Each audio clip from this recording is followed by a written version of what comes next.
أهلا وسهلا فيكم متابعينا بحلقة جديدة وخاصة من برنامج يلا. اليوم بدي رحب بيفات زيلر، وهي قريبة شيري بيباس اللي اختطفت من بلدة نيرعوز مع طفليها ذو الشعر الأحمر آرييل وكفير، اللي هن تخيلوا لا زالوا رهائن لدى حماس، وهن أطفال صغار جدا. شيري وزوجها ياردين اللي كمان تم اختطافه بشكل منفصل عاشوا لحظات عصيبة جدا. رح نتعرف على تأثير هذا الوضع على عائلتهم كاملة، وعلى أصدقائهم وأحبابهم، وعلى الأمل اللي عم بيحتفظوا فيه ليرجعوا شيري وولادها وزوجها ياردين لعندهم. خليكم معنا بهذا اللقاء. يفات, thank you so much for joining us today. I know it's a very tough time for you and your family. Yes, thank you for having me. Thank you very much. Yifat, I want to start by if you could share a little bit more with us about Shiri Bibas. She is a mother, she's a member of your family. Tell us more about her as a mother, as a family member, a friend, and then we can talk a little bit more about the October 7th massacre and of course what happened with her and her family and her children. Shiri is my youngest cousin. We are only four. I have a younger brother and Shiri has an older sister. I'm her cousin on her father's side. My mother and her father are brother and sister. I always considered her as a baby sister. Mm-hmm. She's a very gentle person. She studied education and she was a kindergarten, just like her mother. Her dream was to become a mother. And when Ariel arrived, almost 5 years ago, watching her, my youngest cousin, becoming a mother was very exciting. And she really was born for that role. And she is a beautiful mother. Sorry, it's been... Yes. She is a beautiful mother and she takes care of her youngest. I'm so proud of her. And she's a very quiet woman. You know, me and her sister are the loud ones. Mm-hmm. We are always making trouble and, you know, getting punished. And she was always the quiet one, the good one. She has a beautiful laugh, you know, an addictive laugh. You hear her laughing and you cannot join her, you know, it's... And Yardin, her husband, you know, when they met, he entered the family and it felt like we knew him our entire life. And they're such a beautiful couple. And I miss her. I miss them very much. Tell me a little bit more about Shiri and Yardin's children, Ariel and Kfir. Ariel is just now, right? He turned 5, and Kfir just turned a year and a half. They were both abducted when Ariel was 4 and Kfir was only 9 months old. If I'm doing the math correctly, basically what happened that Yardin was kidnapped before them. Yes. He left the safe room. We know now by hostages who came back that were with him in captivity, he told them that he went outside when he heard a terrorist approach the house. Mm-hmm. And he heard the machine guns and he was afraid for their lives. So he thought that if he will go out alone, they will think that he's the only one living there. So he kissed them goodbye and he went outside and he was kidnapped before. And only after, we don't know exactly how much time has passed, Shiri and the children were taken as well. And also Shiri's both parents were murdered on October 7th. My aunt and uncle, yes. Tell me, how did you guys receive the news? What did you learn about what happened that day? I spoke about it so many times and it still feels like a blur. Yeah. You know, I woke up 6:30 in the morning. I live in Tel Aviv in the center. And every time the siren starts, the alarm, the red alert, as we call it here, we go to the safe room as well. And I was with my babies and my husband, and I usually text directly, immediately, my cousins in our group chat on WhatsApp to know that they are safe, because they have only 10 seconds by the time the alarm goes off to get into the safe room. And we in Tel Aviv, we have 1.5 minutes, just so you understand how close they live to the border. And My cousin Shiri texted back. It was 7 o'clock in the morning, a heart emoji. And her older sister Dana answered, yes, we're fine. Don't worry, we're in the safe room. I tried calling my aunt and uncle, but no one answered. And I was afraid to call again because by that time we saw on the news already the terrorists in the town of Sderot. And we began to hear rumors about terrorists entering the different kibbutzim in the south, the different communities, you know, that live in the south. And I wasn't sure why they weren't answering. And by 9 o'clock, my older cousin Dana, she texted me, I have a video of Shiri. I'm with my children in the safe room and I don't want to scare them. I don't want to cry. So I'm texting you the video. And this is how I saw a video that someone downloaded from online. The terrorist uploaded the videos and you can see her holding her two beautiful redhead boys.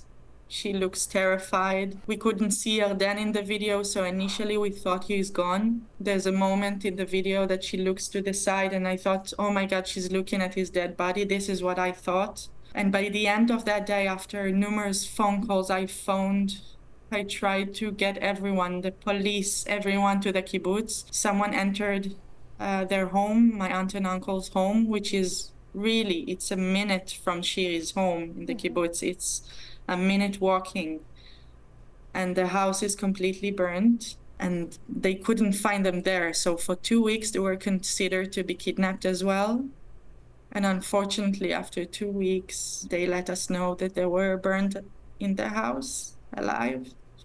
They found their bodies there. My uncle was 67 years old, a painter, a beautiful painter. And my aunt had Parkinson's disease. She was 62. Really not harmful people, unarmed, beautiful grandparents. Their phones were taken into Gaza, so they thought, and the company, the cellular company, located the phones in Gaza. This is why everyone here thought that they were kidnapped as well, but they were just stolen before the house got burned. And in my point of view, you know, every day waking up and thinking, what more can I do?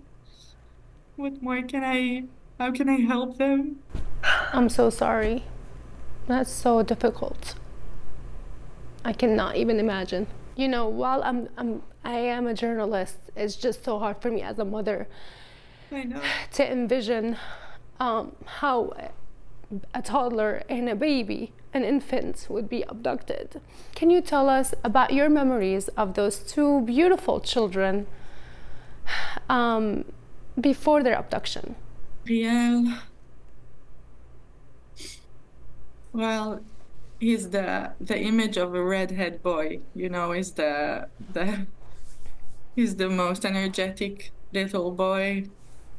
He likes to climb the trees in the kibbutz. He loves tractors. He adores Batman. He has everything about Batman, all the dolls, pajamas, superheroes. There's also a footage of him, a photo in the kindergarten. They sent this to us, someone from the kibbutz, of Áriel holding a photo that a drawing that he drew of Batman saving.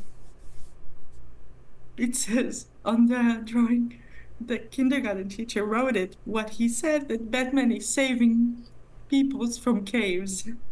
Like he's saving those people, and they sent it to us, and it was so heartbreaking to see him holding it, smiling. We can send you the photo. And he's amazing. He really is amazing boy. And, you know, a 4-year-old can tell they're bright, they're aware of what's happening. He probably misses his father so much, you know, thinking about him being separated for so long. And Kfir, what can you say about such a young baby? We didn't get the chance to enjoy him yet, you know. He was a calm, smiling baby, and watching him and my boy, you know, my baby, his name is Guy, you know, thinking about how they will grow up together. And on October 7th, my baby was 6 months old. And now he's walking and talking and eating solids and playing with a ball and laughing. And he's teething. And all I can think about all day long when I put my baby in a war bed is about my cousin and about Kfir. This sentiment of people who've basically believed in peace and worked tirelessly to bridge the gap to helping people in Gaza, how betrayed they feel by what happened because of that very close proximity, because of those personal relationships, because of the efforts these people in the communities around Gaza have actually put to help and to, you know, work towards a peace between the people. I think it took us 20 years back.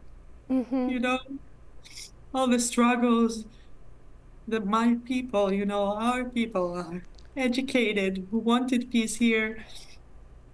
Everyone is so scared now, and being led by you know, those feelings is not good. It's not good for the future. What do you say to the people in the West who are not talking about the Israeli hostages?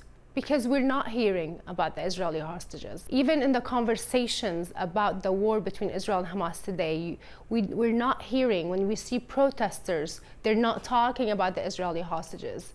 People like Sheiry in Yardin and their beautiful baby, toddler, and an infant who they have being held hostage today. What do you say to these people? It's so hard to, you know, I've been thinking over and over in my head, like if I got the chance to stand in one of those protests and really try to speak and engage in conversation. And I do see a lot on the media, those protests and what they're saying and what they're shouting, and from the river to the sea and slogans like that. And I think, truly, I think that the cause of freeing Palestine was kidnapped as well by radical movements who are condemning what they call a genocide that is being made in Gaza, but approving and shouting for a different one. So I can't take that seriously. You know, I can't say, okay, they really understand what they're saying, or I can't understand it. I really can't.